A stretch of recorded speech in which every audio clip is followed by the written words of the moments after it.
সকাল সকাল সুন্দর ঝিরঝিরে বৃষ্টি আর মেঘলা আবহাওয়ায় মনোমুগ্ধকর পরিবেশের মাধ্যমে সবাইকে জানাই শুভ রথযাত্রা 2025-এ সুস্বাগতম।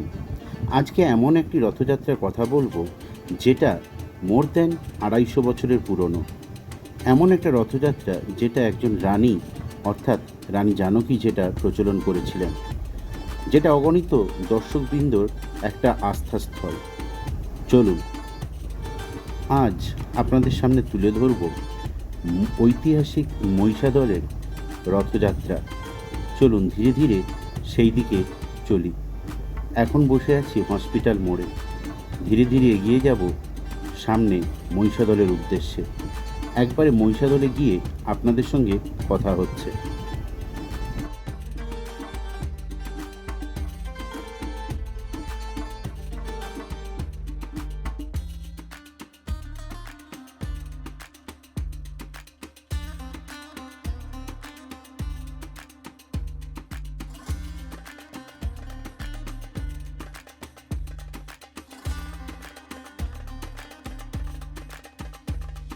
বাস থেকে নেমে পড়লাম, এবার এগিয়ে চললাম সামনের দিকে। বৃষ্টি ভেজা রাস্তায় ধীরে ধীরে সবার সঙ্গে গুটি গুটি পায়ে এগিয়ে চললাম রথের যে মাঠে রাখা আছে সেই মাঠের উদ্দেশ্যে। রাস্তার দুপাশে ফুলের দোকান, নানা রকম দোকান, সব কিছু চোখে পড়ছে। ওই দেখুন দূর থেকে সেই 13 চূড়া বিশিষ্ট ঐতিহ্যশালী রথ চোখে পড়ছে। কত ভিড় দেখুন! এখানে আশেপাশে অনেকগুলো গ্রাম, অনেক জায়গা থেকে এখানে লোক ভিড় করে। এমনকি নদী পেরিয়ে দক্ষিণ 24 পরগনা, হাওড়া প্রভৃতি এলাকার লোকও মহিষাদলের এই বিখ্যাত রথে এসে উপস্থিত হন। এখন আমরা একদম রথের সামনে দাঁড়িয়ে আছি। অজস্র ভিড়, অনেক লোক এখানে পুজো দিচ্ছে, বাতাসা লুট হচ্ছে। আমরাও এখন রথের কাছে দাঁড়িয়ে আছি। এবারে দেখুন সমস্তভাবে রথ একদম তৈরি, সমস্ত চূড়ায় সেই চক্র লাগানো হয়ে গেছে। এইবারে রথ টানার অপেক্ষা ছিল। আমরা সেই মুহূর্তে সেখানে গিয়ে উপস্থিত হয়েছি। জায়গায় যারা রথে বাতাসা লুট দিতে চেয়েছিল তারা এখানে বাতাসাগুলো জমা দিচ্ছিল, এখান থেকেই লুট দেওয়া হচ্ছিল। আর পুজোটা দেওয়া হচ্ছে ঠিক তার পেছন ধারে। চলুন সেটাও আপনাদের দেখাই। আর এইখানেই পুজো দেওয়ার লাইন, এইখানেই থেকেই পুজো দেওয়া হচ্ছে। কত লোক পুজো দিচ্ছে দেখুন। এবং পুজোর প্রসাদে কি কি দেয়া হয়েছে, এবং এটা কিন্তু অরিজিনাল, এই বিতর্কিত হালাল প্রসাদ বা ওই নকল মিষ্টি গজা টজা প্রসাদ নয়, একদম অরিজিনাল ঠাকুরের পায়ে ছুঁয়ে এগুলো আমাদেরকে দেওয়া হচ্ছিল। চলুন আগে দেখা যাক। এই দেখুন 7 চূড়া বিশিষ্ট যে রথ, সেই রথের যে আমরা এখানে পুজো দিলাম, বাতাসা সেখান থেকে লুট দেওয়া হচ্ছে। এবং সামনেই দেখুন ওপরে সারথি দাঁড়িয়ে আছে এবং কাঠের, আর এই যে ঘোড়াটি দাঁড়িয়ে আছে, দুজোড়ো ঘোড়া, এটার মাধ্যমে টানা হবে।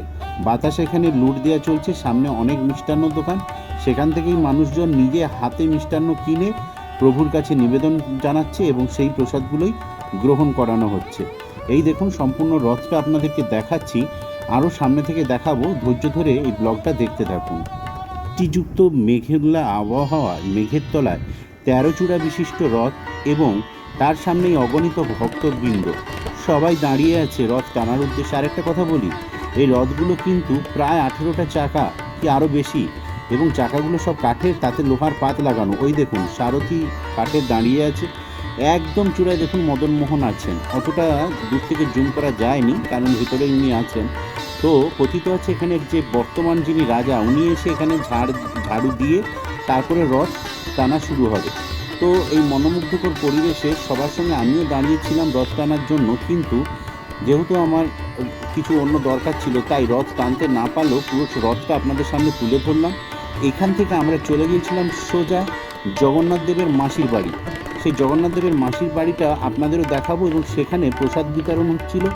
সবার সঙ্গে আমিও প্রসাদ নিয়েছিলাম।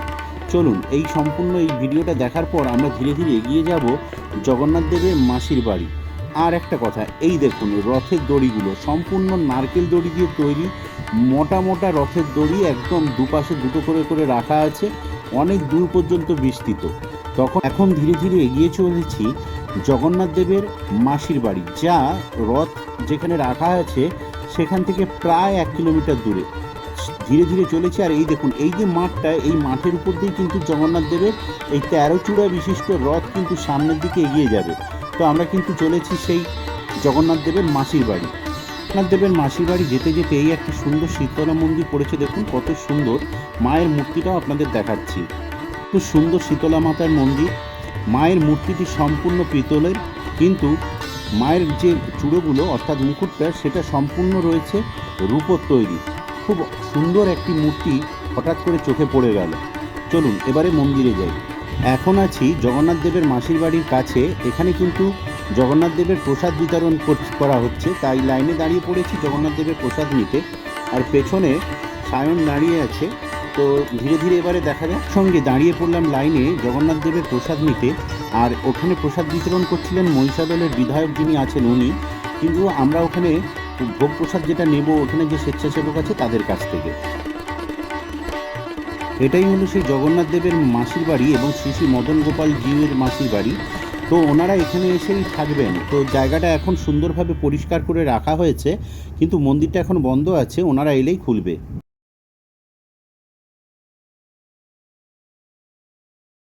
এইবার আপনাদের দেখাচ্ছি জগন্নাথ দেবের প্রসাদ। যে পোলাওটা দেখতে পাচ্ছেন ওটা কিন্তু ওই মাসির বাড়ি থেকে আমরা পেয়েছিলাম। আর এই যে মিষ্টান্নগুলো, এগুলো কিন্তু ওখানে 30 টাকার বিনিময়ে কিনেছি এবং সরাসরি মদনমোহন জিউয়ের কাছে পুজো দিয়ে একদম শুদ্ধভাবেই প্রসাদটা গ্রহণ করেছি। তো প্রসাদ বিতর্ক তো এখন চলছেই, কিন্তু এই হচ্ছে আমাদের আজকে জগন্নাথ দেবের প্রসাদ। তো আচ্ছা, আশা করি উল্টো রথের আগে দীঘাতে গিয়ে আপনাদের সেখানকার পুজো দেওয়ার প্রসাদ আপনাদের সামনে তুলে ধরার চেষ্টা করব। তো চলুন এবারে এই প্রসাদ দেখতে দেখতে আমরা এবারে আরও কিছু রথের বিশেষ অংশ দেখে নিই। স্বেচ্ছায় জল ছত্র, অর্থাৎ এখানে জল, ছোলা, গুড়, বাতাসা এগুলো সব দেয়া হচ্ছে। আর এই যে বিগ্রহ তিনটি দেখছেন, এটা হচ্ছে জগন্নাথ মাসির বাড়ির উল্টো দিকে যে কৈলাস মন্দির আছে সেখানকারই জগন্নাথ, বলরাম এবং সুভদ্রা দেবী। সেইগুলো কত সুন্দর দেখুন, একদম যেন আপনার সামনে উপস্থিত হয়ে দাঁড়িয়ে আছেন ওনারা। বৃষ্টি পড়ছে নাগাড়ে, তাও কিন্তু ভক্তবৃন্দদের উৎসাহের কম নেই। সমস্ত এনসিসি ক্যাডার যারা আছেন তারা লাইন ধরে দাঁড়িয়ে গিয়েছেন রথ টানার শৃঙ্খলতা বজায় রাখার জন্য। তো চলুন আমরা এবারে গোটাটা দেখে নিই। এবার এখনও রথ টানা শুরু হয়নি, তবে এবারে শুরু হবে, তাই জন্য সবাই তৈরি হয়েছে, প্রশাসনও তৈরি হয়ে নিয়েছে। এবার ধীরে ধীরে রথ টানা হবে, কিন্তু রথ টানাটা দেখতে পারিনি কারণ সময়ের অভাবে আমাকে ঘর চলে আসতে হয়েছে। তো এইবারে রথ টানা হবে। তো মাসির বাড়ি সব দেখালাম, এবারে রথের কিছু আকর্ষণ আপনাদের সামনে তুলে ধরছি। যে আকর্ষণটা হচ্ছে চারা গাছের ব্যবসা। কত রকম ফুলের চারা বিক্রি হচ্ছে আপনাদেরকে এক ঝলক একটু দেখিয়ে নিই।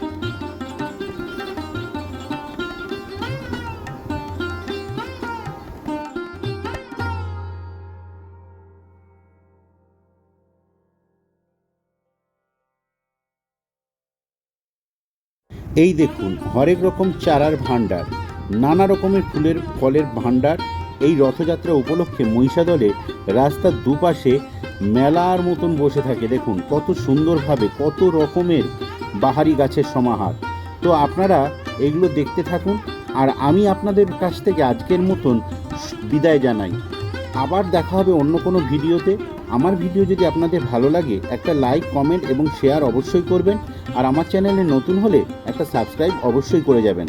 আপনাদের একটা সাবস্ক্রিপশান আমাকে আরও সামনের দিকে এগিয়ে যেতে উদ্বুদ্ধ করবে। জয় জগন্নাথ। এবছরের মতন আপনাদের কাছ থেকে বিদায় নিলাম।